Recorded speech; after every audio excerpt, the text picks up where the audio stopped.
एक नगर में एक राजा रहता था और उसी नगर में एक ब्राह्मणी रहती थी। उसका पति मर गया था और वो विधवा ब्राह्मणी एक छोटा सा बच्चा था, उसका किसी तरह से पालन पोषण करती थी। भीख मांग के लाती थी और बच्चे को खिलाती थी, खुद खाती थी।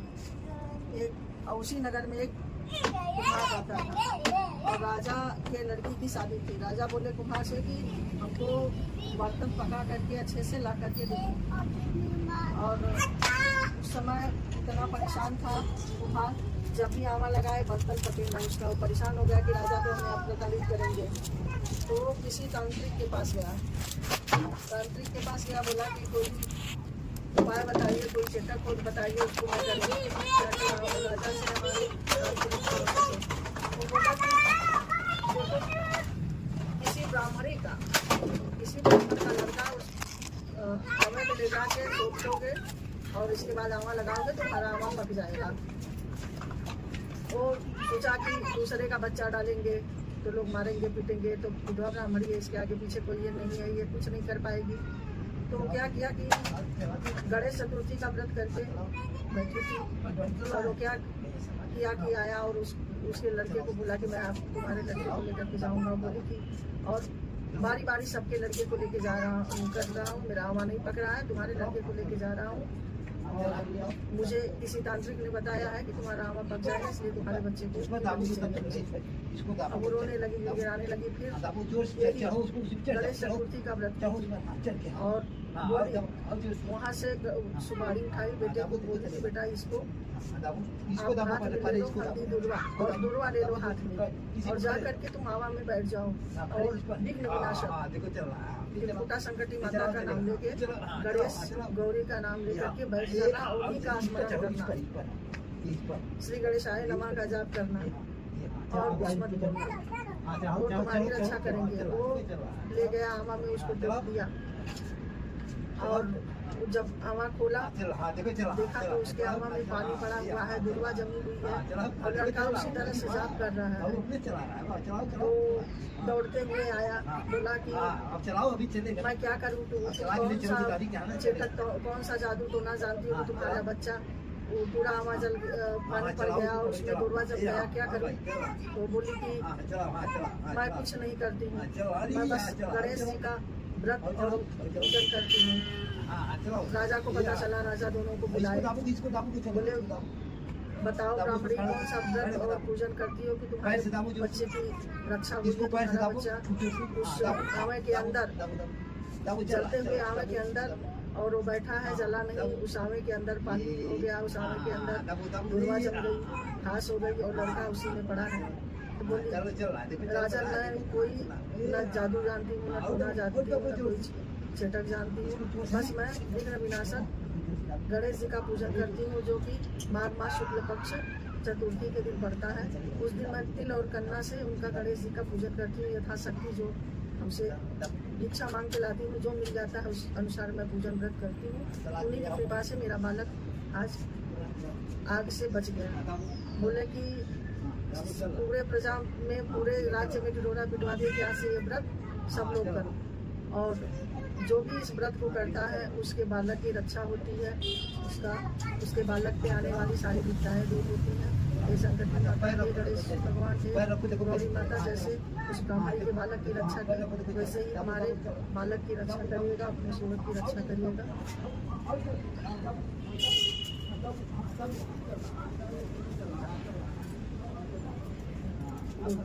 दूसरी कहानी, एक राज्य में देवरानी जेठानी दोनों रहती थी। देवरानी बड़ी ही सीधी थी और वो अपना उसको बहुत जेठानी सदाती थी। वो क्या कहती, गणेश चतुर्थी का व्रत आया, पूजन करके गई और उस पूजन में तो क्या कि इसका पूजन मैं देख डालूंगी, इसके पूजन में जेठानी उसके पूजन का प्रसाद चुरा ली और उसको पता नहीं था, लेकिन उसकी श्रद्धा से, उसकी भक्ति से गणेश भगवान इतने प्रसन्न थे कि वो रात में आए और उस ब्राह्मणी से बोले, उस औरत से कि हे बेटी, मैं तुमसे बहुत प्रसन्न हूँ और तुम्हारा जो वो चुरा के ले गई है, उससे मैं तुम्हारा कुछ नहीं बिगाड़ूंगा, क्योंकि मैं तुमसे अति प्रसन्न हूँ और पूरे श्रद्धा भक्ति से मेरा पूजन की, मेरा व्रत की, और उसको जो चढ़ाई थी सब कुछ बना कर दी, जितना चढ़ाई थी, और उसके घर में सोना चांदी दौलत सब भर दी। उसके बाद सुबह जब जेठानी उठी देखी जब इसके घर में तो सब कुछ भरा पड़ा है, मैं क्या करूँगा, लगी पूछने तो बताई कि गणेश भगवान आए थे, मैं ऐसे पूजा की थी, अरे अब मैं भी ऐसे करूँगी। वो वैसे पूजा पाठ करके बैठी, रात भर बैठी रही, रात्रि जागरण की, वैसे ही ये भी रात्रि जागरण की, लेकिन इसका कोई मनोकामना पूरा नहीं हुआ, क्योंकि इसके मन में छल था, कपट था, पाप था, इसलिए इसका कोई मनोकामना पूरा नहीं हुआ। इसके बच्चे बीमार पड़ने लगे और इसका सारा सब कुछ सारा जैसे पूजा पाठ में रखी थी सब वैसे पड़ा। गणेश भगवान ने विनाशक जैसे उसके बालक की रक्षा की, वैसे सबके बालक की रक्षा।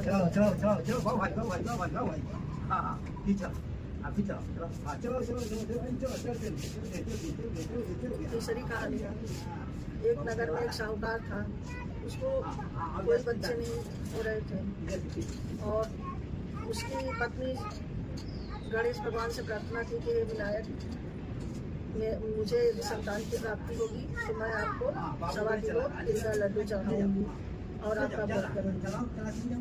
उनके कृपा से 1 साल भी नहीं हुआ, उसके घर में बच्चा पैदा हुआ और वो टाल दी, नहीं पूजा की। बच्चा बड़ा हो जाएगा तब पूजा करूँगी, फिर टाल दी, बच्चा बड़ा हो गया, बच्चा पढ़ने लगेगा तब कुछ चढ़ाऊंगी, तब भी टाल दी। बच्चा सर्विस करने लगेगा या बिजनेस व्यापार करने लगेगा तब करूँगी, ऐसे करके टाल दी चलेगी। मेरे बच्चे की शादी तय हो जाएगी तो मैं करूँगी, आपको तिल का लड्डू और गन्ना का भोग लगाएगी, आपका पूजन करेंगे। और उस और लड़के की शादी होने लगी होगी। गणेश भगवान क्रुद्ध होकर के बोले तो इस तरह से हमेशा करती चली जा रही है, बस उसके बेटे को उठा करके पेड़ पे टांग दिया। जब मेरे हो रहा था उसी बीच से उठा लिया और टांग दिया, हाहाकार मचा। फिर उसको याद आया, आई बोली, हे गजानन, हे गौरी पुत्र नंदन, मुझसे क्या गलती हुई कि आप मुझसे ये कर रहे हैं, मेरे पुत्र को आप लापता कर दिए। बोले कि तुम मेरी मन्नत मांगी थी, पूरा नहीं हुई, आजकल करते करते तुम शादी तक पहुंच गई, लेकिन मेरी पूजन नहीं हुआ। बोली मुझे क्षमा करिए, मुझसे भूल हुई है, मैं 1.25 मन तिल का लड्डू का आपको भोग लगाऊंगी, आपका व्रत पूजन विधि विधान से करूंगी, कन्या का भोग लगाऊंगी, यथाशक्ति फल चढ़ाऊंगी, यथाशक्ति वस्त्र अन्न सब दान करूंगी। आप मेरे बच्चे को किसी तरह से आप दे दीजिए, ला दीजिए। गणेश भगवान उसकी प्रार्थना से खुश हुए और उसके बच्चे को ला करके, साहूकारनी के बच्चे को ला करके दिए। उसका शादी संपन्न हुआ। फिर माघ मास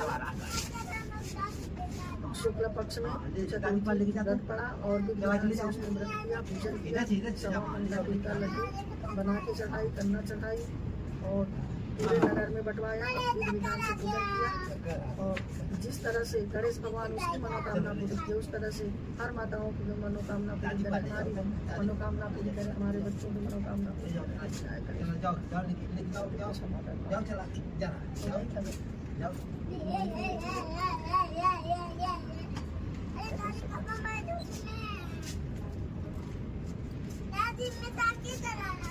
एक नगर में विष्णु भगवान की शादी होने को आई। विष्णु भगवान की शादी के लिए लक्ष्मी माँ से तैयारी चल रही थी। विष्णु भगवान तैयारी में लीन थे और सारे देवता मीटिंग किए कि गजानन को नहीं बुलाया जाएगा, वो पूरा मोदक खा जाता है, पूरा जितना मोदक है सब खा जाएगा, जितना व्यंजन है सब खा जाएगा। तो वो लोग बोले कि उनके माता पिता आएंगे तो उनको बुरा लगेगा। देवताओं ने बोला तो कैसे क्या किया जाए, तो सारे देवताएं मिलके वो बोले कि ठीक है, गजानन को दरवाजे पर बैठा दिया जाएगा, गेट पे दरबारी बना के, इससे वो ना अंदर जाएंगे न खाएंगे। और ये बात गजानन को पता चली, गणेश भगवान को। गणेश भगवान बहुत क्रुद्ध हुए और सब लोग आए, वो नहीं पहुँचे। तो लोग पूछे उनके माता पिता, गौरी माता पूछे, बेटा क्यों उनके शादी में विष्णु भगवान के नहीं जा रहे हो? बोले माता जी ऐसी ऐसी बात है। बोली अच्छा चलो, नहीं बोले माता जी आपको बुलाया गया, आप जाएंगे। और इसके बाद अपने मूषकगण आए, बोले उनके जो थे उनके आए उनके पास, बोले कि आप महाराज क्यों नहीं गए? बोले ऐसी ऐसी बात है। बोले कि तब उसको चलिए विष्णु भगवान को सबक सिखाया जाए। बस वो क्या किए कि बोले कि जितना खेत है, जितना सब लगा है इसमें फसल, सबके नीचे से जिस रास्ते से उनको आना था वो लोग अपना चूहा बना के चले गए और ऊपर से बारात आनी थी उनकी। और इसके बाद जिस रास्ते से जाना था वो पूरा एकदम सत्यानाश करके रख दिए सब, और जहाँ उनका व्यंजन बना था सब पहुँच के चूहा लोग एकदम अस्त व्यस्त कर दिए। इसके बाद बारात गई, बारात फंस गई, वहीं लापता हो गए। ये हुआ क्या हुआ, कैसे हुआ, क्यों हो रहा है ऐसा। तो लोग कहे कि गजानन नहीं आए हैं, लगता है कि गजानन क्रोधित हो गए, इसकी वजह से ऐसा हो रहा है। पूरे देवता मिलके गए, बोले प्रभु हमसे गलती हो गई, हमको क्षमा करिए, आप ऐसा क्यों किए। बोले मैं कहाँ कुछ किया हूँ, नहीं आप किए हैं, आप पूरे बारात को वापस करिए और चलिए विवाह में सम्मिलित हुई है, और जितनी फसलें हैं सबकी वो सब आप लौटा दीजिए सबको, और जितने बाराती हैं उनको वापस कर दीजिए, बारात में चलिए, जो गलती हुई वो उसे क्षमा करिए। बोले ठीक है, चलो आप लोग विनती करते हो तो मैंने क्षमा किया। इसके बाद उन्हें सबको क्षमा किए और सब कुछ पहले जैसा कर दिए, और विष्णु लक्ष्मी के विवाह में वो सम्मिलित हुए। सम्मिलित होने के बाद उनका विवाह संपन्न हुआ। गणेश भगवान बोले इस दिन गणेश चतुर्थी के दिन जो मेरा पूजा व्रत करेगा, मुझे तिल के लड्डू बहुत पसंद है, जो भोग लगाएगा मैं उसकी सारी मनोकामनाएं पूर्ण करूँगा, और मुझे जो अनदेखा करेगा मैं उसका विनाश करूँगा। ये गजानन जैसे आप विष्णु भगवान के विवाह में जाके संपन्न किए, इस तरह से हमारे बाल बच्चों को हमेशा खुश रखिए, प्रसन्न रखिए, सबके बच्चों की रक्षा करिए।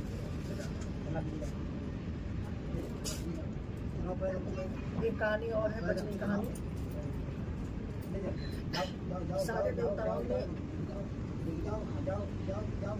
होड़ लगी कि सबसे बड़ा कौन पूजनीय है। गणेश को लोग पूजनीय मानते हैं, कैसे मानते हैं, इनके पास क्या बुद्धि है, क्या वो है, तो क्या बुद्धि है, वापस दूध आया है ले लीजिए, क्या बुद्धि है, क्या विवेक है।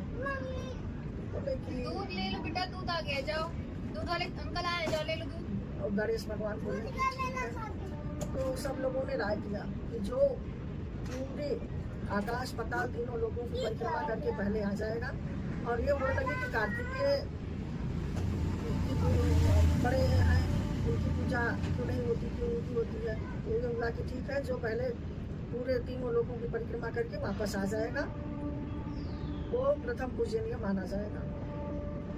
कार्तिकेय भगवान अपने मयूर पे सवार हुए और पूरे भ्रमण में, और गजानन बैठे बैठे सोच रहे हैं, बोले कि धरती आकाश पाताल सबसे बड़ा तो मेरे माता पिता हैं, तो मैं आकाश पाताल और तीनों लोगों की परिक्रमा क्यों करूं। इससे अच्छा चुपचाप उठे और अपने माता पिता की परिक्रमा करने लगे, और परिक्रमा 5 परिक्रमा करके वो आके बैठ गए।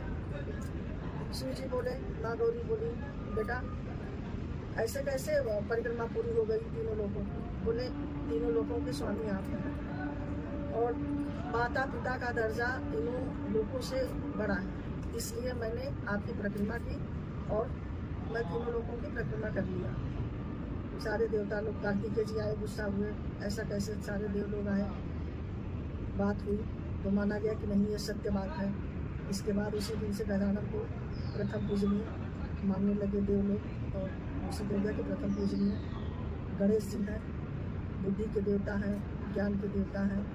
और उसी दिन से प्रसन्न होकर के गणेश भगवान माँ गौरी बोली जिस माघ की चतुर्थी शुक्ल पक्ष की संकटी चतुर्थी पड़ती है, उस दिन जो भी मेरे पुत्र की मेरी पूजन करेगा और मेरे परिवार की पूजन करेगा, मैं उसको धन्य धान्य अखंड सौभाग्य पुत्र की प्राप्ति, उसके पुत्र की सदैव रक्षा करती रहूँगी, और मेरा पुत्र हमेशा दीर्घायु का आशीर्वाद देता रहेगा, और कोई भी आने वाली संकट विपदा सबको टालता रहेगा। मैं हमेशा, हम माँ बेटे उसके कुल की रक्षा करेंगे। हे माँ गौरी, जैसे आप सबकी रक्षा की है करिएगा, सारे प्रजा की, सारे अपने जो शिष्य हैं सब